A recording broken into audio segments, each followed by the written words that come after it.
ജസാക്കല്ലാഹു ഖൈർ ഫഹദ്. ഇൻഷാ അല്ലാഹ് അടുത്ത നമ്മുടെ മുഖ്യ പ്രഭാഷണത്തിലേക്ക് നമ്മൾ പ്രവേശിക്കുകയാണ്. നമ്മുടെ വിഷയം ലത്തീഫായ നാഥൻ എന്ന വിഷയത്തെ കുറിച്ച് സംസാരിക്കുന്നത് ക്ലബ് നമ്പർ 18 വൈസ് പ്രസിഡന്റും ക്ലബിലെ ആക്റ്റീവ് മെമ്പറുമായ ഫൻസീർ മാസ്റ്റർ. ഇൻഷാ അല്ലാഹ് അദ്ദേഹത്തിന് നമ്മുടെ ഈ പ്രോഗ്രാം വളരെ നല്ല രീതിയിൽ തന്നെ ആദ്യം മുതൽ അവസാനം വരെ നല്ല രീതിയിൽ സ്പീച്ചുമായി മുന്നോട്ട് പോകാൻ അള്ളാഹുവിന്റെ അനുഗ്രഹങ്ങൾ ഉണ്ടാവട്ടെ എന്നും കൂടി പ്രാർത്ഥിച്ചുകൊണ്ട് വളരെ സ്നേഹത്തോടു കൂടി ഫൻസീർ മാസ്റ്ററെ പ്രോഗ്രാമിന് വേണ്ടി ക്ഷണിക്കുകയാണ്. جزاكم الله رشيد ماستر. نحمده ونستعينه ونؤمن به ونتوكل عليه ونعوذ بالله من شرور انفسنا ومن سيئات اعمالنا من يهده الله فلا مضل له ومن يضلل فلا هادي له ونشهد ان لا اله الا الله وحده لا شريك له ونشهد ان محمدا عبده ورسوله ارسله بالهدى ودين الحق ليظهره على الدين كله وكفى بالله شهيدا. أعوذ بالله من الشيطان الرجيم. بسم الله الرحمن الرحيم. رب اشرح لي صدري ويسر لي أمري واحلل عقدة من لساني يفقهوا قولي. ഏറെ പ്രിയം നിറഞ്ഞ ലൗല ഖുർആൻ മാസ്റ്റേഴ്സ് ക്ലബിലെ എന്റെ സഹോദരി സഹോദരന്മാരെ, അസ്സലാമു അലൈക്കും വറഹ്മത്തുള്ളാഹി വബറകാതുഹു. സർവശക്തനായ നാഥന്റെ സമാധാനവും രക്ഷയും ഓരോ നിമിഷവും നമ്മൾ ഓരോരുത്തരും ഭക്ഷിക്കുമാറാകട്ടെ എന്ന് ഇരണ്യനാഥനോട് ആദ്യമേ പ്രാർത്ഥിക്കുകയാണ്. നമ്മുടെ പ്രിയങ്കരനായ പ്രസിഡന്റ് ഉദ്ഘാടകൻ ഫഹദ് അബ്ദുൾ റഷീദ്, ബി ഓർഗനൈസർ, എല്ലാവരെയും ഈ ഒരു അവസരം നൽകിയ ഈ ഒരു ക്ലബിനും ആദ്യമേ നന്ദി രേഖപ്പെടുത്തുകയാണ്. അതോടൊപ്പം ഒരുപാട് പ്രയാസങ്ങൾക്കിടയിലും ഇതിൽ ജോയിൻ ചെയ്ത എല്ലാവർക്കും എന്റെ ആർദ്രവമായ നന്ദിയും കടപ്പാടും അറിയിക്കുകയാണ്. എന്റെ വിഷയത്തിലേക്ക് കടക്കുന്നതിന് മുമ്പ് എനിക്ക് ആദ്യമേ സൂചിപ്പിക്കാനുള്ളത്, നമ്മുടെ ഉദ്ഘാടകൻ വളരെ മനോഹരമായി ഇവിടെ പറഞ്ഞു വെച്ച ആ ഒരു ഉപമയും ആ ഒരു സന്ദേശവും വളരെ ഹൃദയസ്പൃക്കായിരുന്നു. അൽഹംദുലില്ലാഹ്, മാഷാ അല്ലാഹ്, അദ്ദേഹത്തിനും കുടുംബത്തിനും സർവ്വലോക രക്ഷിതാവ് എല്ലാ ഐശ്വര്യങ്ങളും പ്രദാനം ചെയ്യട്ടെ എന്ന് പ്രത്യേകം പ്രാർത്ഥിക്കുകയാണ്. ഇന്ന് ഞാൻ നിങ്ങളുടെ മുമ്പിൽ ഒരു 45 മിനിറ്റ് നേരം നിങ്ങളെ പിടിച്ചെടുത്താമെന്ന ഒരു അതിമോഹം, ആ അതിമോഹത്തോടു കൂടിയാണ് ഞാൻ എഴുന്നേറ്റ് നിൽക്കുന്നത് സത്യത്തിൽ.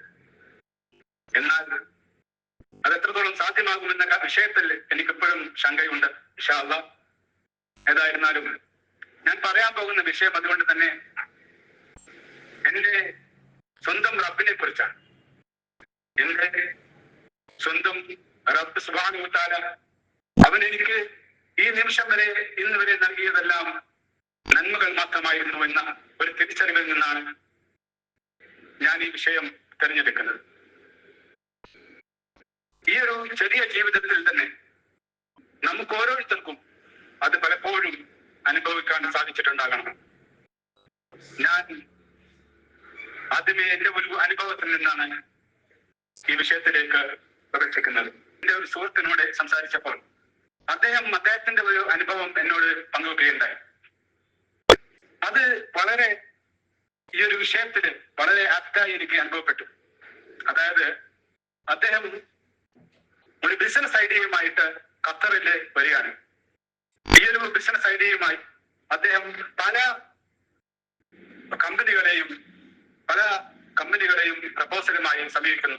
എന്നാൽ ആരും തന്നെ അദ്ദേഹത്തിന്റെ ഈ പ്രപ്പോസൽ അനുകൂലമായി പ്രതികരിക്കുന്നില്ല. അങ്ങനെ ഇരിക്കെ ഒരു ദിവസം അദ്ദേഹത്തിന് ഇവിടുത്തെ വലിയ ഒരു ഹോൾഡിംഗ് കമ്പനിയിൽ നിന്ന് ഒരു മീറ്റിംഗിന് വേണ്ടി അദ്ദേഹത്തെ കാണാൻ വേണ്ടിയുള്ള ഒരു ക്ഷണം, ഒരു അപ്പോയിന്റ്മെന്റ് ലഭിക്കുകയാണ്. വളരെ സന്തോഷത്തോടു കൂടി അതിനുവേണ്ടി ആഴ്ചകളോളം തന്നെ വളരെ നല്ല രീതിയിൽ പ്രിപ്പയർ ചെയ്ത് അദ്ദേഹം പല ഡോക്യുമെന്റ്സുകളും കാര്യങ്ങളും ഒക്കെ തയ്യാറാക്കി, അതുപോലെ നല്ല ഒരു PPT പ്രസന്റേഷൻ ഒക്കെ തന്റെ ലാപ്ടോപ്പിൽ സജ്ജീകരിച്ചു വെച്ച് വളരെ ആത്മവിശ്വാസത്തോടു കൂടി തന്നെ രാവിലെ കോർപ്പറേറ്റ് ഓഫീസിലേക്ക് പുറപ്പെടുകയാണ്. എന്നാൽ താൻ ടാക്സിയിൽ നിന്ന് ഇറങ്ങുന്നതോടുകൂടി വലിയ ഒരു മഴയും കാറ്റുമാണ് അദ്ദേഹത്തെ വരവേറ്റത്. ആ ഒരു വലിയ കാറ്റും മഴയിലും അദ്ദേഹം പെട്ടെന്ന് ഓഫീസിലേക്ക് കടന്നു കയറാൻ വേണ്ടി ഓടി എത്തുന്നതിനിടയിൽ തടഞ്ഞ് സ്ലിപ്പായി താഴെ വീണു പോവുകയാണ്. അവിടെ ഉള്ള വെള്ളത്തിൽ വീണുപോയ അദ്ദേഹത്തിന്റെ കയ്യിലുണ്ടായിരുന്ന ലാപ്ടോപ്പും മറ്റ് എല്ലാ ഡോക്യുമെന്റ്സും ആ വെള്ളത്തിൽ കുതിർന്നു പോവുകയാണ്. സുബ്ഹാനല്ലാഹ്. ഈ ഒരു അവസരത്തിൽ അദ്ദേഹം എങ്ങനെയൊക്കെയോ ഓഫീസുകളിലേക്ക് കയറി ചെല്ലുന്നുണ്ട്. അദ്ദേഹം അവിടെ ഇരിക്കുമ്പോഴേക്കും പരിപൂർണമായും അദ്ദേഹത്തിന്റെ ഡ്രസ്സൊക്കെ വല്ലാതെ വെള്ളത്തിൽ കുതിർന്നു പോയിട്ടുണ്ട്. ഇങ്ങനെ ഇരിക്കുമ്പോൾ അദ്ദേഹത്തെ ഉള്ളിലേക്ക് വിളിക്കുകയാണ്. ആ ഒരു സന്ദർഭത്തിൽ നമ്മൾ ഒന്നുകൂടെ പോസ്റ്റ് ചെയ്ത് റബ്ബ് സുബ്ഹാനഹു വ തആലയിലേക്ക് ഒന്ന് തിരിഞ്ഞു നോക്കാം. അപ്പോൾ അദ്ദേഹത്തിന്റെ മനസ്സിൽ റബ്ബ് സുബ്ഹാനഹു വ തആലയെ സംബന്ധിച്ച് എന്തൊക്കെ വിചാരങ്ങളാണ് ഉണ്ടായിട്ടുണ്ടാവുക? ഒരു നിമിഷം അത് ഞാൻ നിങ്ങളുമായിരുന്നെങ്കിൽ എന്തൊക്കെയായിരിക്കും റബ്ബിനെ കുറിച്ച് നാം ചിന്തിച്ചിട്ടുണ്ടാവുക? ഇനി നമ്മൾ അതിന്റെ ബാക്കി കൂടെ കേൾക്കുമ്പോഴാണ് ഇതിന്റെ പരിപൂർണത നമുക്ക് ലഭിക്കുന്നത്. അതിനുശേഷം അദ്ദേഹത്തെ ഉള്ളിൽ നിന്ന് വിളിക്കുന്നു. അദ്ദേഹം വളരെ മടിച്ചത് തന്നെയാണെങ്കിലും എന്നാൽ ആ സമയത്ത് അദ്ദേഹത്തിന് വലിയൊരു ആത്മവിശ്വാസം എന്തോ കാരണത്താൽ ലഭിക്കുകയും അങ്ങനെ അദ്ദേഹം എന്തായാലും വന്നതല്ലേ, ഒന്ന് കയറി അത് പ്രസന്റ് ചെയ്ത് തന്നെ പോകാം എന്ന് മനസ്സിലാക്കി അദ്ദേഹം ഉള്ളിലേക്ക് പ്രവേശിക്കുകയാണ്. അവിടെ CEO ഉണ്ട്, CFO ഉണ്ട്, മറ്റു വലിയ ആളുകളൊക്കെ ഉണ്ട്. ആ ഒരു മീറ്റിംഗ് റൂമിലേക്ക് കയറി ചെന്ന് അദ്ദേഹത്തിന്റെ വേഷത്തെ സംബന്ധിച്ചോ അദ്ദേഹത്തിന്റെ കയ്യിൽ ഒരു പേപ്പർ തുണ്ട് പോലും ഇല്ല എന്നുള്ള കാര്യമോ അല്ലെങ്കിൽ അദ്ദേഹത്തിന്റെ ലാപ്ടോപ്പ് ഓണാകുന്നില്ല എന്നുള്ള കാര്യമോ ഒന്നും ചിന്തിക്കാതെ നേരെ ഒരു മാർക്കർ പേന എടുത്ത് വൈറ്റ് ബോർഡിൽ എഴുതി തുടങ്ങുകയാണ്. തന്റെ ആ ഒരു ബിസിനസ് ഐഡിയയിൽ പറയേണ്ട കാര്യങ്ങൾ ഗ്രാഫും മറ്റ് എല്ലാ ഡയഗ്രങ്ങളും എല്ലാം വരച്ചുകൊണ്ട് ഡാറ്റകൾ വെച്ചുകൊണ്ട് മനസ്സിൽ നിന്ന് തന്നെ അദ്ദേഹം അത് എഴുതി പൂർത്തിയാക്കി പ്രസന്റ് ചെയ്യുകയാണ്. എന്നാൽ റബ്ബിന്റെ പ്ലാൻ മറ്റൊന്നായിരുന്നു. അവിടെ ഇരുന്ന എല്ലാവരും തന്നെ ഇദ്ദേഹത്തിന്റെ ഈ പ്രസന്റേഷനിൽ വല്ലാതെ ഇംപ്രസ്ഡ് ആവുകയും അദ്ദേഹം തിരിച്ചു നടക്കുമ്പോൾ തന്നെ അദ്ദേഹത്തിന്റെ കയ്യിൽ ആ ബിസിനസ് ഡീൽ കയ്യിലുണ്ടായിരുന്നു എന്നുള്ളതാണ്. അദ്ദേഹത്തിന്റെ ഫസ്റ്റ് ഇൻവെസ്റ്റ്മെന്റ് പോലും അദ്ദേഹത്തിന് ലഭിച്ചുകൊണ്ടാണ് അദ്ദേഹം അവിടെ നിന്നും മടങ്ങി വരുന്നത്. സുബ്ഹാനല്ലാഹ്. ഇനി ഒരിക്കൽ കൂടി ഞാൻ നിങ്ങൾ ഇവിടെ പോസ്റ്റ് ചെയ്ത് ആ റബ്ബ് സുബ്ഹാനഹു വ തആലയിലേക്ക് ഒന്ന് തിരിഞ്ഞു നോക്കും. ഇനി ഈ മുഴുവൻ പിക്ചർ വെച്ചുകൊണ്ട് റബ്ബിനെ നാം മനസ്സിലാക്കുമ്പോൾ റബ്ബ് സുബ്ഹാനഹു വ തആല എത്ര സെറ്റിലായിട്ടാണ്, എത്ര മനോഹരമായിട്ടാണ് നമ്മുടെ ജീവിതങ്ങളിൽ നിരന്തരം ഇടപെട്ടുകൊണ്ടിരിക്കുന്നത് എന്നുള്ളതിന്റെ ഒരു സാക്ഷ്യപത്രമാണ് ഈ ഒരു അനുഭവം. ഇതാണ് ഇന്നത്തെ എന്റെ വിഷയത്തിന്റെ കാതൽ. ഈ സംഭവത്തിന്റെ ആദ്യ ഭാഗം മാത്രം എടുത്ത് നാം നോക്കുമ്പോൾ തികച്ചും നെഗറ്റീവായ, ഒരിക്കലും ഒരു പ്രതീക്ഷയ്ക്കും വകയില്ലാത്ത വിധം വളരെ പ്രയാസകരമായ, അന്ന് തന്നെ അദ്ദേഹത്തിന്റെ ജീവിതം അതോടുകൂടി തീർന്നു പോകാം എന്ന് നാം ചിന്തിച്ചു പോകാവുന്ന അത്രയും നെഗറ്റീവായ ഒരു കാര്യമാണത്. എന്നാൽ റബ്ബ് സുബ്ഹാനഹു വ തആല എത്ര മനോഹരമായാണ് അതിനെ ഏറ്റവും വലിയൊരു പോസിറ്റിവിറ്റിയിലേക്ക് തിരിച്ചു വെച്ചത് എന്ന് നമുക്കിവിടെ കാണാൻ കഴിയുന്നു. സുബ്ഹാനല്ലാഹ്. നമ്മൾ പലപ്പോഴും കേട്ടിട്ടുള്ളതാണല്ലോ, അതായത് ഇത് റബ്ബിന്റെ തീരുമാനമാണ്, അത് അള്ളാഹുവിന്റെ വിധിയാണ് എന്നൊക്കെ. ശരിക്കും ഈ റബ്ബിന്റെ ഇത്തരം തീരുമാനങ്ങളിലേക്ക് നയിക്കുന്നത് സത്യത്തിൽ റബ്ബ് സുബ്ഹാനഹു വ തആലയുടെ വലിയൊരു ക്വാളിറ്റിയാണ്. അത് ലത്തീഫ് എന്നുള്ള അള്ളാഹുവിന്റെ നാമത്തെയാണ് നമ്മുടെ മുമ്പിൽ വെക്കുന്നത്. ലത്തീഫ് എന്നാൽ ശരിക്കും അതിന്റെ റൂട്ട് വേർഡ് വരുന്നത് ലത്തഫ എന്ന ഒരു വാക്കിൽ നിന്നും അതുപോലെ ലത്തുഫ എന്ന വാക്കിൽ നിന്നുമാണ്. ലത്തഫ എന്ന് പറഞ്ഞാൽ to be gentle and kind എന്നാണ്. അതായത് സൗമ്യമായിട്ടുള്ള അല്ലെങ്കിൽ ദയയുള്ള, കരുണയുള്ള എന്ന അർത്ഥത്തിലാണ്. ലത്തുഫ എന്ന് പറഞ്ഞാൽ വളരെ മൈക്രോസ്കോപ്പിക് ആയിട്ടുള്ള എന്നാണ് അർത്ഥം. അതായത് വളരെ സൂക്ഷ്മമായിട്ടുള്ള, നമുക്ക് നേരിട്ട് ഒരിക്കലും കണ്ടെത്താൻ സാധിക്കാത്ത തരത്തിലുള്ള ഇടപെടലുകൾ എന്നർത്ഥം. അതായത് ലത്തീഫ് എന്നാൽ നമുക്ക് മനസ്സിലാക്കാൻ പോലും കഴിയാത്തത്ര സൂക്ഷ്മമായ രീതിയിൽ നിരന്തരം നമ്മോട് കാരുണ്യം കാണിച്ചു കൊണ്ടിരിക്കുന്ന ഒരു റബ്ബിന്റെ പേരാണ് സുബ്ഹാനല്ലാഹ്. ഓരോ നമുക്ക് ചുറ്റിലുമുള്ള ഈ ബില്യൺ കണക്കിന് മനുഷ്യരെ എടുത്തു നോക്കാം. ഇത് ഓരോരുത്തർക്കും ഓരോ ജീവിതങ്ങളാണല്ലോ. ഓരോ ജീവിതങ്ങളും റബ്ബ് സുബ്ഹാനഹു വ തആല എത്ര സുന്ദരമായാണ് ലത്തീഫായിക്കൊണ്ട് ഡിസൈൻ ചെയ്ത് വെക്കുന്നത് എന്നുള്ളത് അത്ഭുതകരമാണ്. أعوذ بالله من الشيطان الرجيم بسم الله الرحمن الرحيم ما أصاب من مصيبة في الأرض ولا في أنفسكم إلا في كتاب من قبل أن نبرأها إن ذلك على الله يسير.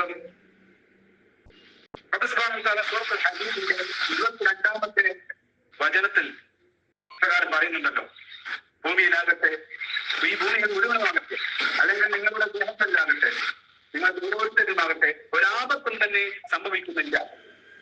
നാം അത് സൃഷ്ടിക്കുന്നതിന് മുമ്പായി ഒരു ബന്ധത്തിൽ രേഖപ്പെടുത്തിയിട്ടല്ലാതെ. നിശ്ചയമായും ആ രേഖപ്പെടുത്തൽ റബ്ബ് സുബ്ഹാനഹു വ തആലയെ സംബന്ധിച്ചിടത്തോളം വളരെ എളുപ്പമാണ് എന്നാണ് റബ്ബ് ഇവിടെ പറഞ്ഞു വെക്കുന്നത്. ഇവിടെ പ്രപഞ്ചനാഥനായ റബ്ബിന്റെ ലത്തീഫ് എന്ന പേര് അങ്ങേയറ്റം നിശബ്ദമായി ഓരോരുത്തരുടെയും ജീവിതം കൃത്യമായി സമയബന്ധിതമായി പ്ലാൻ ചെയ്ത് നടപ്പാക്കുന്ന ഒരു ഡിസൈനർ എന്ന അർത്ഥത്തിൽ നമുക്ക് പറയാം. ഇനി ഈ ഒരു വചനം റബ്ബ് സുബ്ഹാനഹു വ തആലയുടെ കലാമായ ഖുർആനിൽ 7 തവണ പ്രസ്താവിച്ചിട്ടുള്ളതിൽ 5 തവണയും റബ്ബ് സുബ്ഹാനഹു വ തആല അതിനോടൊപ്പം അബീർ എന്ന അദ്ദേഹത്തിന്റെ അള്ളാഹുവിന്റെ പേരും കൂടി ഉൾപ്പെടുത്തുന്നുണ്ട്. അബീർ എന്നാൽ വളരെ നിഗൂഢമായ, അല്ലെങ്കിൽ ഇന്നത്തെ ലോകത്ത് ഒരു രാജ്യം മറ്റൊരു രാജ്യത്തിന്റെ കാര്യപ്രവൃത്തി നടത്താൻ വേണ്ടി ഓരോരുത്തരെ അയക്കുമ്പോൾ, അല്ലെങ്കിൽ അതുപോലെ ഇന്റലിജൻസ് റിപ്പോർട്ട് എന്നൊക്കെ നമ്മൾ ധാരാളമായി കേൾക്കാറുണ്ടല്ലോ, അതുപോലെയുള്ള ഒരു വളരെ നിഗൂഢമായ രീതിയിൽ വിവരങ്ങൾ ശേഖരിക്കുന്ന ഒരു പണിയാണ് ശരിക്കും ഈ ഹബീർ എന്ന വാക്കിന്റെ അറബിയിലുള്ള അർത്ഥം. അപ്പോൾ ആ രീതിയിലുള്ള അല്ലാഹുവിന്റെ സൂക്ഷ്മമായ അറിവിന്റെ അടിസ്ഥാനത്തിൽ അവൻ ഓരോ മനുഷ്യരിലും ഇടപെടേണ്ട സമയത്ത് ഇടപെടേണ്ട രീതിയിൽ വളരെ മനോഹരമായി ഇടപെടുന്നതിനാണ് യഥാർത്ഥത്തിൽ ലത്തീഫായ റബ്ബ് എന്ന് നാം പറയുന്നത്. സുബ്ഹാനല്ലാഹ്. ഒരു മനുഷ്യനായി ജീവിതം അതിനുശേഷവുമുള്ള നമ്മുടെ അറ്റമില്ലാത്ത ജീവിതത്തിലും നമ്മെ വിജയിക്കാനുള്ള നമ്മുടെ ഏറ്റവും പ്രധാനപ്പെട്ട ടൂളാണ് പരിശുദ്ധ ഖുർആൻ. അതാണ് നമ്മെ മുന്നോട്ട് നയിക്കുന്നത്. എന്നാൽ ആ പരിശുദ്ധ ഖുർആനിൽ നമ്മൾ ഈ പരിശുദ്ധ ഖുർആനിൽ ഈ ഒരറ്റം മുതൽ മറ്റേ അറ്റം വരെ നമ്മൾ മുഴുവൻ പരിശോധിച്ചാലും ഇതിന് പ്രപഞ്ചനാഥനായ ആ റബ്ബ് സുബ്ഹാനഹു വ തആലയെ എപ്രകാരം ആരാധിക്കണമെന്ന് നമുക്ക് കാണാൻ സാധിക്കുകയില്ല. അതായത് ഏറ്റവും പ്രധാനപ്പെട്ട അല്ലാഹുവിന്റെ ചെയ്യുന്ന നിസ്കാരത്തെ സംബന്ധിച്ച് പോലും അത് എപ്രകാരം, എത്ര സമയം, എങ്ങനെ, ഏത് വിധത്തിൽ ചെയ്യണമെന്ന് അറിയണമെങ്കിൽ അല്ലാഹുവിന്റെ പ്രവാചകൻ എപ്രകാരം ചെയ്തു എന്ന് നോക്കേണ്ടതുണ്ട്. ഇതുപോലെ മറ്റെല്ലാ നമ്മുടെ കർമ്മങ്ങളും, ഹജ്ജായാലും മറ്റ് സ്വതക്കയായാലും ഏതൊക്കെ കർമ്മങ്ങളായാലും അതൊക്കെ ചെയ്യണമെന്ന കൽപ്പനകൾ നമുക്ക് ധാരാളമായി ഖുർആനിൽ കാണാം. എന്നാൽ എവിടെയും അത് എപ്രകാരം ചെയ്യണമെന്നോ അതിന്റെ കർമ്മശാസ്ത്ര സംബന്ധമായ വിവരങ്ങളോ നമുക്ക് പരിശുദ്ധ ഖുർആനിൽ കാണാൻ കഴിയുകയില്ല. ഇനി ഇതേ പരിശുദ്ധ ഖുർആൻ നാം അപ്പോൾ മനസ്സിൽ നോക്കിയാൽ അതിലെന്താണ് കാണാൻ കഴിയുന്നത്? യഥാർത്ഥത്തിൽ അതിൽ ഒരുപാട് പ്രവാചകന്മാരുടെ ജീവചരിത്രങ്ങളാണ് കൂടുതലായും നമ്മൾ കാണുന്നത്. അതിലുള്ള പാഠങ്ങളാണ്. എന്തുകൊണ്ടാണ് റബ്ബ് സുബ്ഹാനഹു വ തആല ഇപ്രകാരം പ്രവാചക ചരിത്രങ്ങൾ നമ്മളോട്, അല്ലെങ്കിൽ കുറെ മനുഷ്യരുടെ ചരിത്രങ്ങൾ ഇങ്ങനെ പറഞ്ഞു തരുന്നത്? നിങ്ങൾ ആലോചിച്ചിട്ടുണ്ടോ? കാരണം അതിനുള്ള കാരണം എന്താണെന്ന് വെച്ചാൽ റബ്ബ് സുബ്ഹാനഹു വ തആല യഥാർത്ഥത്തിൽ ഇവിടെ ചെയ്യുന്നത് അവൻ എപ്രകാരം ലത്തീഫാണ് എന്ന് നമ്മളോട് പറഞ്ഞുകൊണ്ടിരിക്കുകയാണ്. അതായത് നമുക്ക് നമ്മുടെ ഈ ഒരു പുതിയ ജീവിതം വെച്ച് പലപ്പോഴും അല്ലാഹുവിന്റെ യുക്തിയും അവന്റെ ഇടപെടലും പരിപൂർണമായി മനസ്സിലാക്കുക സാധ്യമല്ല. ഞാൻ പറഞ്ഞല്ലോ, ഒരു വിഷയത്തിന്റെ പകുതി വെച്ച് നാം നിർത്തി നാം അല്ലാഹുവിനെ കുറിച്ച് ആലോചിച്ചപ്പോൾ കിട്ടിയ ഒരു പിക്ചർ ആയിരുന്നില്ല നമുക്ക് അതിന്റെ അവസാന ഭാഗത്ത് നിന്ന് അല്ലാഹുവിനെ കുറിച്ച് ചിന്തിച്ചപ്പോൾ മനസ്സിലായത്. അത് അദ്ദേഹത്തിന്റെ നേരത്തെ പറഞ്ഞ ആളുടെ അനുഭവത്തിലും നമ്മൾ കണ്ടതാണല്ലോ. അപ്പൊ എന്തുകൊണ്ടാണിത്? അതിന്റെ സ്പാൻ വളരെ ചെറുതായതുകൊണ്ട് അത് പരിപൂർണമായ ഒരു പിക്ചർ നമുക്ക് പലപ്പോഴും ലഭിക്കുന്നില്ല എന്നുള്ളത് കൊണ്ടാണ് നമുക്ക് എന്തെങ്കിലും ഒരു പ്രയാസം നമ്മുടെ ജീവിതത്തിലേക്ക് വരുമ്പോൾ അത് അതിന്റെ എല്ലാത്തിന്റെയും അവസാനമായി നമുക്ക് അനുഭവപ്പെടുന്നത്. ഇനി ഒരു വഴിയും നമ്മൾ തുറന്നു കാണാത്ത വിധം പോയെന്ന് നമുക്ക് അനുഭവപ്പെടുന്നത് അതുകൊണ്ടാണ്. എന്നാൽ ഇവിടെ റബ്ബ് സുബ്ഹാനഹു വ തആല പരിശുദ്ധ ഖുർആൻ ചെയ്യുന്നത് ജനിച്ച് ജീവിച്ച് മരിച്ചുപോയ റബ്ബ് സുബ്ഹാനഹു വ തആലയുടെ മുമ്പിൽ ജീവിതം സമർപ്പിച്ച പരിശുദ്ധരായ മനുഷ്യരുടെ ജീവിതങ്ങൾ നമുക്ക് വിവരിച്ചു തരികയാണ്. അതിലൂടെ അതിന്റെ ഒരു പരിപൂർണമായ പിക്ചർ നമുക്ക് ലഭിക്കും. അപ്പോൾ ലത്തീഫായിരുന്ന റബ്ബ് അവരുടെയൊക്കെ ജീവിതത്തിൽ എപ്രകാരമാണ് പ്രവർത്തിച്ചത് എന്ന് നാം തിരിച്ചറിയുകയും അതേ ലത്തീഫായ റബ്ബ് ഇന്നും ജീവനോടെയുണ്ട് എന്ന ശക്തമായ തിരിച്ചറിവ് നമുക്ക് ഉണ്ടാവുകയും അത് വലിയ ഒരു മോട്ടിവേഷനായി നമ്മുടെ ജീവിതത്തെ എപ്പോഴും മുന്നോട്ട് നയിക്കുകയും ചെയ്യുമെന്നുള്ളതാണ്. സുബ്ഹാനല്ലാഹ്. ഞാൻ പറയുന്ന ഈ വിഷയം നിങ്ങൾ എന്നോടൊപ്പം തന്നെ ഇരുന്ന് മനസ്സിലാക്കുന്നുണ്ട് എന്നാണ് ഞാൻ വിചാരിക്കുന്നത്. ചില ഉദാഹരണങ്ങൾ നമുക്ക് ഇനി പരിശോധിക്കാം. പരിശുദ്ധ ഖുർആനിൽ മൂസാ നബി അലൈഹിസ്സലാമയുടെ ജീവിതം അതിമനോഹരമായി വിവരിച്ചിട്ടുണ്ട്. ഇതില് എത്രയോ മനോഹരമായ റബ്ബിന്റെ പ്ലാനാണ് മൂസാ നബിയുടെ ജീവിതം മുഴുക്കെ നമുക്ക് കാണാൻ സാധിക്കുന്നത്. റബ്ബ് സുബ്ഹാനഹു വ തആല സൂറത്തുൽ ഖസസിൽ മൂസാ നബിയുടെയും ഫിർഔനിന്റെയും ചരിത്രം വിവരിച്ച് പറയുന്നുണ്ടല്ലോ. അവർ അതിന്റെ തുടക്കത്തിൽ നമുക്ക് കാണാൻ മൂസാ നബി അലൈഹിസ്സലാമയുടെ മാതാവ് ഫിർഔൻ തന്റെ പൊന്നോമനെ കൊന്നുകളയുമോ എന്ന് ഭയപ്പെട്ട് ഒരാളും കാണാതെ ഒളിച്ചുകൊണ്ടാണ് മൂസാ നബി അലൈഹിസ്സലാമയ്ക്ക് മുലയൂട്ടുന്നത്. എന്നാൽ അല്പസമയത്തിന് ശേഷം പിന്നീട് നാം കാണുന്നത് ഇതേ മൂസാ അലൈഹിസ്സലാമയ്ക്ക് മുലയൂട്ടാൻ വേണ്ടി ഇതേ ഫിർഔൻ നേരിട്ട് ഈ ഉമ്മയെ ക്ഷണിക്കുന്നതാണ്. അതിനാകട്ടെ ഈ ഉമ്മയ്ക്ക് ഫിർഔൻ പ്രതിഫലവും നൽകുന്നു. സുബ്ഹാനല്ലാഹ്. അവിടെ ശ്രദ്ധിക്കേണ്ട മറ്റൊരു കാര്യം, ബിസ്മില്ലാഹിർ റഹ്മാനിർ റഹീം, റബ്ബ് സുബ്ഹാനഹു വ തആല അവിടെ ഈ ഉമ്മയോട് ഈ പുഴയിലേക്ക്, നൈൽ നദിയിലേക്ക് ഈ മകനെ പൊന്നോമനയെ ഒഴുക്കിവിടണമെന്ന് ആവശ്യപ്പെടുന്ന സന്ദർഭത്തിൽ അവിടുന്ന് അല്ലാഹു സുബ്ഹാനഹു വ തആല ഈ ഉമ്മയോട് പറയുന്നുണ്ട്, വലാ തഹസഹാഫി വലാ തഖാഫി വലാ തഹസനി ഇന്നാ റാദൂഹു ഇലൈക. നീ പേടിക്കേണ്ട ആവശ്യമില്ല, നീ വ്യസനിക്കേണ്ട ആവശ്യമില്ല, നിന്റെ അടുക്കലേക്ക് തന്നെ ഞാൻ നിനക്ക് തിരിച്ചു തരും എന്നാണ്. റബ്ബ് സുബ്ഹാനഹു വ തആല എത്ര മനോഹരമായാണ് ആ വാക്ക് പാലിക്കുന്നത് എന്നാണ് നാം പിന്നീട് കാണുന്നത്. ഞാൻ പറഞ്ഞല്ലോ, ആ മാതാവിന് മകനെ കിട്ടി എന്ന് മാത്രമല്ല,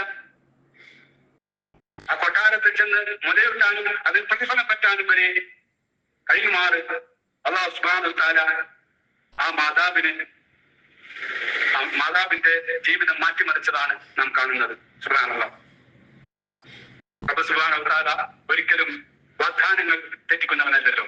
ഇന്നക ലാ തുഖ്ലിഫുൽ മിആദ്. സുബ്ഹാനല്ലാഹ്. ഇനി മൂസാ നബിയുടെ ഈ ജീവിതത്തിൽ തന്നെ നമ്മൾ അല്പമൊന്ന് ഫാസ്റ്റ് ഫോർവേഡ് ചെയ്താൽ നാം കാണുന്നത് അലറിയടിക്കുന്ന തിരമാലകൾക്കും അടുത്തെത്തിയ ഫിറൗനിന്റെ സർവായുധസജ്ജരായ പട്ടാളത്തിന്റെയും ഇടയിൽ പെട്ടുപോയ ഇതേ മൂസാ നബിയെയും കുട്ടിയെയുമാണ്. അപ്പോൾ അവിടുത്തെ മൂസാ നബിയുടെ കൂടെയുള്ളവർ പറയുന്നുണ്ടല്ലോ, മൂസ, നമ്മൾ പിടിക്കപ്പെട്ടത് തന്നെ, ഇനി ഒരു രക്ഷയുമില്ല എന്ന്. അത്തരം ധാരാളം സന്ദർഭങ്ങൾ എന്റെയും നിങ്ങളുടെയും ജീവിതത്തിൽ കഴിഞ്ഞു പോയിട്ടുണ്ടല്ലോ. അവിടെ മൂസാ നബി അലൈഹിസ്സലാം ഉറച്ച ശബ്ദത്തിൽ അവരോട് പറയുന്നത് എന്നാണ്. അല്ല, തീർച്ചയായും എന്റെ കൂടെ എന്റെ രക്ഷിതാവുണ്ട്, എനിക്കവൻ തീർച്ചയായും വഴി കാണിക്കുമെന്നാണ്. അത് പറയുന്ന സന്ദർഭത്തിൽ മൂസാ നബിക്ക് അദ്ദേഹത്തിന്റെ മനസ്സിൽ എവിടെയെങ്കിലും ഈ കാണുന്ന നദി, ഈ കാണുന്ന വലിയ സമുദ്രം രണ്ടായി പിളരുമെന്നോ, അവിടെ തനിക്ക് കൂട്ടൊപ്പം നടന്നു പോകാനുള്ള ഒരു വഴി തെളിഞ്ഞു കാണുമെന്നോ ഒരിക്കലും അദ്ദേഹം മനസ്സിൽ കാണുന്നേയില്ലല്ലോ. ഇനി നമുക്ക് വിവരിച്ചു തന്ന മറ്റൊരു ജീവിതം നമുക്ക് നോക്കാം. അഥവാ ദുഃഖവർഷം എന്ന പേരിൽ പിന്നീട് ചരിത്രത്തിൽ അറിയപ്പെട്ട അള്ളാഹുവിന്റെ റസൂൽ സല്ലല്ലാഹു അലൈഹി വസല്ലം വേണ്ടി അതിശക്തമായ പ്രയാസങ്ങളിലൂടെ കടന്നുപോയ ഒരു സന്ദർഭം. അവിടെ പ്രവാചകത്വം ലഭിച്ച മുതൽ സന്നിധ ഘട്ടങ്ങളിലെല്ലാം തുണയായിരുന്ന മുഹമ്മദ് നബി സല്ലല്ലാഹു അലൈഹി വസല്ലമയുടെ പ്രിയപത്നി ഖദീജ റളിയല്ലാഹു അൻഹയുടെ വേർപാടാണ് ആദ്യം. അതുപോലെ മക്ക മുശ്രിക്കുകളിൽ നിന്ന് തനിക്ക് അഭയം നൽകിയ തന്റെ പിതൃകനായിരുന്ന അബൂ ത്വാലിബ് മരണപ്പെട്ടതും, അതുപോലെ അതിനുശേഷം മക്ക മുശ്രിക്കുകളുടെ ഉപദ്രവം അസഹനീയമായപ്പോൾ തന്റെ ഉപ്പയുടെ ബന്ധുക്കളെ തേടി ത്വായിഫിലേക്ക് ചെല്ലുകയും അവിടെ വെച്ച് എറിഞ്ഞാട്ടപ്പെടുകയും ചെയ്ത ഇതേ പ്രവാചകനെയും നമുക്ക് കാണാം. ഇത്രയും തീക്ഷ്ണമായ അനുഭവങ്ങളിലൂടെ പ്രവാചക പ്രഭു സല്ലല്ലാഹു അലൈഹി വസല്ലം കടന്നുപോയപ്പോൾ അവിടുത്തെ സമാധാനിപ്പിക്കാൻ വേണ്ടി റബ്ബ് സുബ്ഹാനഹു വ തആല നൽകിയതും മറ്റൊരു മഹാമനുഷ്യന്റെ ജീവിത ചരിത്രമായിരുന്നല്ലോ. പ്രവാചകൻ യൂസുഫ് അലൈഹിസ്സലാം.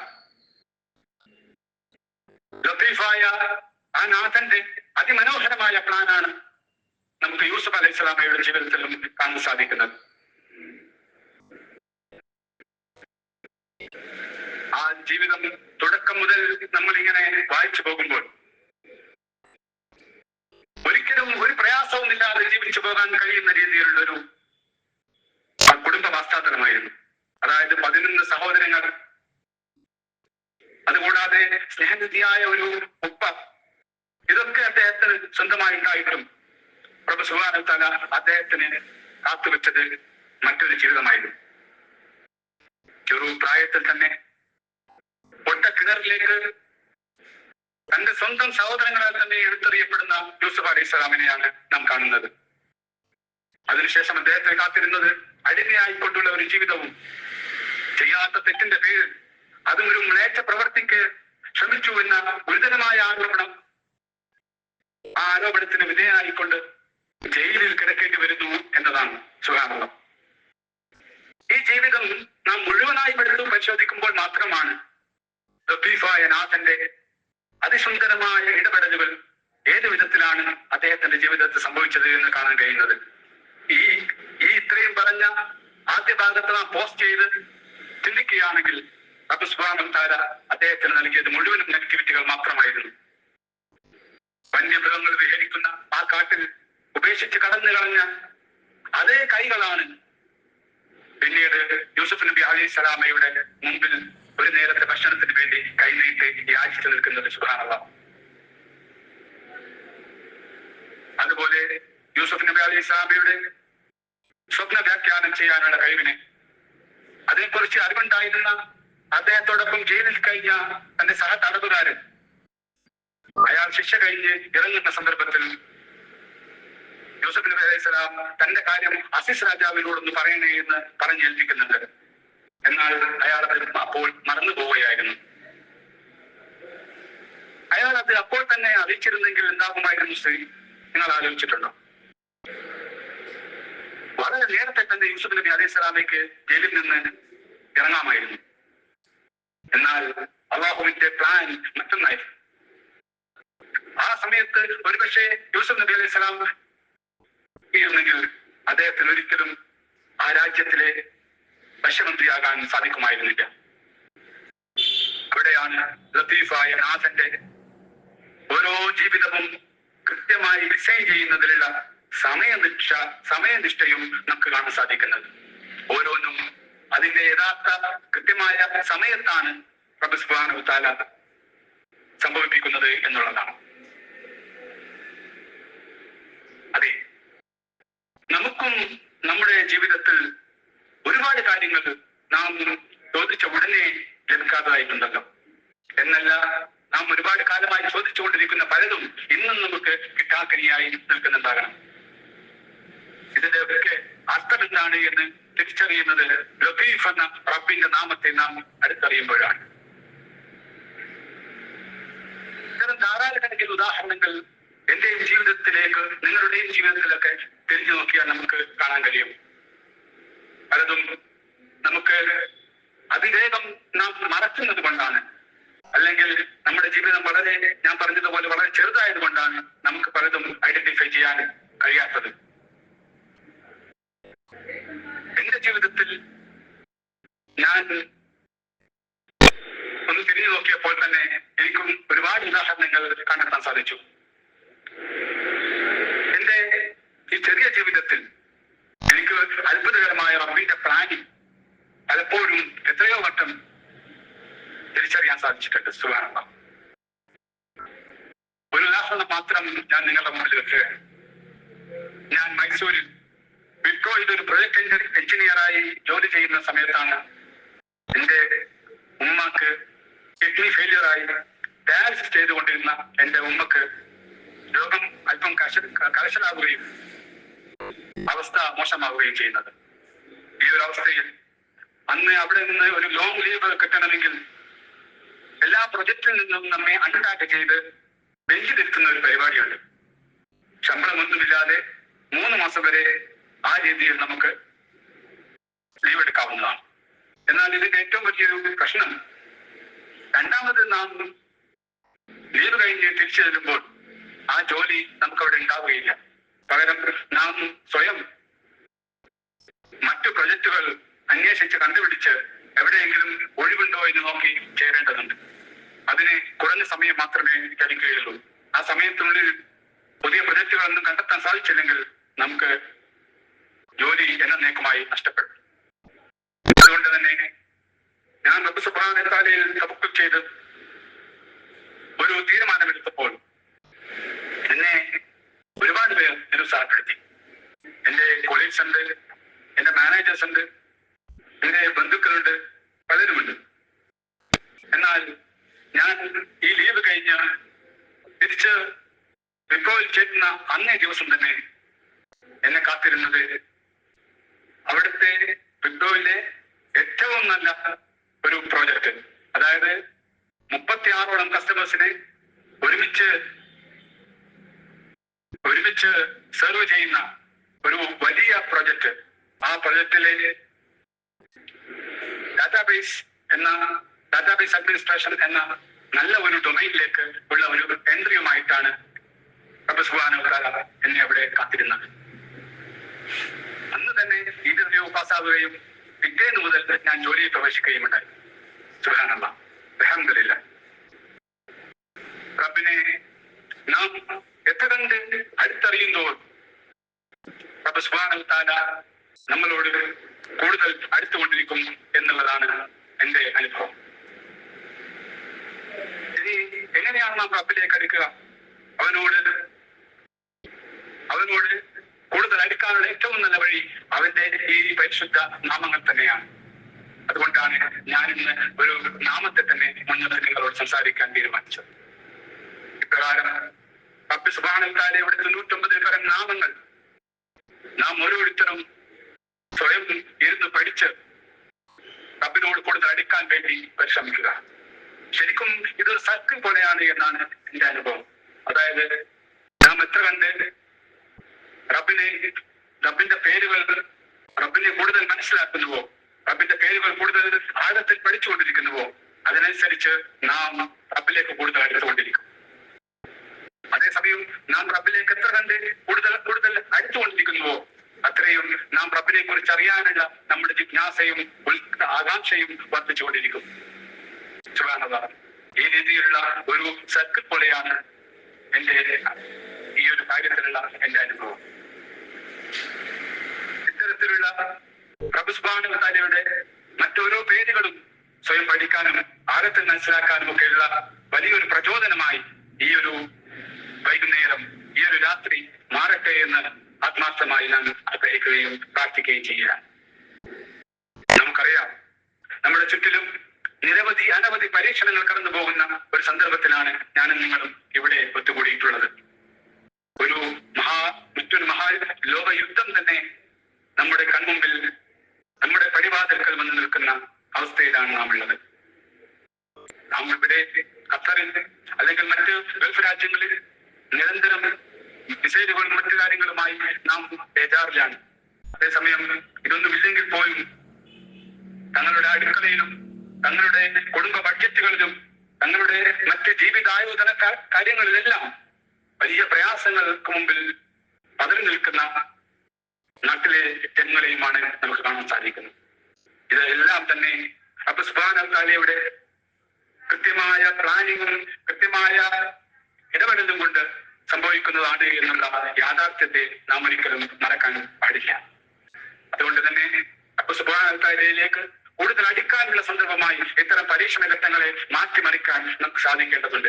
അപ്രകാരം നാം റബ്ബിലേക്ക് കൂടുതൽ അടുക്കുമ്പോൾ ഞാൻ നേരത്തെ പറഞ്ഞതുപോലെ റബ്ബ് സുബ്ഹാനഹു വ തആലയുടെ ലത്തീഫായ നാഥന്റെ അതിസുന്ദരമായ രീതിയിലുള്ള നമുക്കൊരിക്കലും ചിന്തിക്കാൻ പോലും കഴിയാത്ത രീതിയിലുള്ള ശക്തമായ ഇടപെടലുകൾ ഉണ്ടാകും എന്ന കാര്യം നമുക്ക് തീർച്ചയാണ്. അതിന് നമ്മുടെ ജീവിതം തന്നെ ധാരാളം ഉദാഹരണങ്ങളുണ്ട്. അതല്ലാതെ നമ്മുടെ കഴിഞ്ഞുപോയ പ്രവാചകന്മാരുടെയും മറ്റ് ജീവിതം സമർപ്പിച്ച സാന്നിധ്യങ്ങളുടെയും ജീവിതങ്ങൾ നമുക്ക് ധാരാളമായി കാണാൻ കഴിയും. അതുകൊണ്ട് തന്നെ നാം ഒരിക്കലും ഇതിനു മുമ്പിൽ പതറേണ്ടവരോ പേടിച്ച് ബേജാറായി നിൽക്കേണ്ടവരോ അല്ല. ഇതെല്ലാം റബ്ബിന്റെ ഈ പ്ലാനിങ്ങിന്റെ ഭാഗമാണ് എന്ന് മനസ്സിലാക്കുക.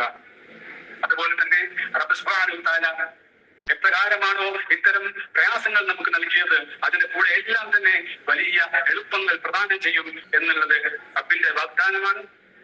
അതുകൊണ്ട് തന്നെ അത്തരം റബ്ബിന്റെ വാഗ്ദാനങ്ങളെ കുറിച്ച് കൂടുതൽ അറിയുക, പഠിക്കുക, അതിൽ വിശ്വസിക്കുക, കൂടുതൽ നന്മകളിൽ മുന്നേറിക്കൊണ്ട് എനിക്കും നിങ്ങൾക്കും മുന്നോട്ട് പോകാൻ സാധിക്കട്ടെ എന്ന് പ്രാർത്ഥിക്കുകയാണ്. ഇനി എനിക്ക് നിങ്ങളോട് ആത്മാർത്ഥമായി ആവശ്യപ്പെടാനുള്ളത് ഈ ഗൾഫ് രാജ്യങ്ങളുടെയും മറ്റെല്ലാ രാജ്യങ്ങളുടെയും മൊത്തത്തിലുള്ള സമാധാനത്തിലും വലിയ പ്രയാസങ്ങളെല്ലാം ദൂരീകരിക്കുന്ന രീതിയിലുള്ള വലിയ തീരുമാനങ്ങൾ പെട്ടെന്ന് തന്നെ ഉണ്ടാകട്ടെ എന്നുള്ള അതിനുവേണ്ടിയുള്ള ആത്മാർത്ഥമായ പ്രാർത്ഥനകൾ തന്നെയാണ് ആവശ്യപ്പെടാനുള്ളത്. أعوذ بالله من الشيطان الرجيم بسم الله الرحمن الرحيم اللهم اجعل هذا بلدا آمنا مطمئنا سخاء رخاء وسائر بلاد المسلمين ربنا آتنا في الدنيا حسنة وفي الآخرة حسنة وقنا عذاب النار ربنا تقبل منا إنك أنت السميع العليم وتب علينا إنك أنت التواب الرحيم وآخر دعوانا أن الحمد لله رب العالمين السلام عليكم ورحمة الله وبركاته.